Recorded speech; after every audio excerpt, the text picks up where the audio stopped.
অংশ নিতে কিন্তু এই মুহূর্তে ঢাকা ময়মনসিংহ মহাসড়কের কয়েক কিলোমিটার ধরে পায়ে হেঁটে কিন্তু মুসল্লিরা ইজতেমা ময়দানের দিকে যাচ্ছে।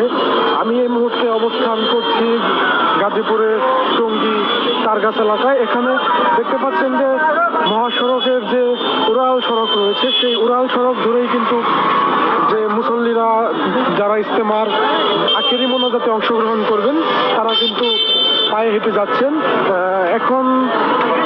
এখান থেকে ইজতেমা ময়দানের যে দূরত্ব রয়েছে সেটি হচ্ছে 4 কিলোমিটার। এই 4 কিলোমিটার পথে কিন্তু পায়ে হেঁটে তারা ময়দানমুখী হচ্ছেন। আমরা যেটা জানাতে চাচ্ছি যে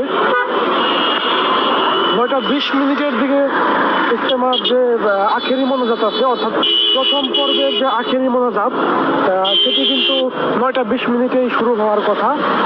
সেই অনুযায়ী কিন্তু যারা ইজতেমার এই আখেরি মোনাজাতে অংশগ্রহণ করছেন, ঢাকা ও আশপাশের জেলার সাধারণ মানুষ যারা রয়েছেন তারা কিন্তু ভোর থেকেই পায়ে হেঁটে বা বিভিন্নভাবে কিন্তু তারা ইজতেমার ময়দানের মুখী হচ্ছেন। আমরা সকাল থেকে দেখেছি যে গাজীপুরের ঘুগরা বাইপাস এলাকার পর থেকে কিন্তু আর যানবাহনের চলাচল তেমন একটা নেই, অর্থাৎ পুলিশ বা আইন শৃঙ্খলা বাহিনী যারা রয়েছে তারা কিন্তু ঢাকামুখী যে লেন সেটি কিন্তু তারা বন্ধ করে রেখেছে, যার ফলে এই যে ইজতেমায় আগত যে মুসল্লি তারা কিন্তু ঘুগরা বাইপাস সহ বিভিন্ন স্থান থেকেই পায়ে হেঁটে তারা কিন্তু রওনা দিয়েছেন এবং মাইলের পর মাইল তারা কিন্তু হেঁটে যাচ্ছেন। দর্শক, যেমনটি বলছিলাম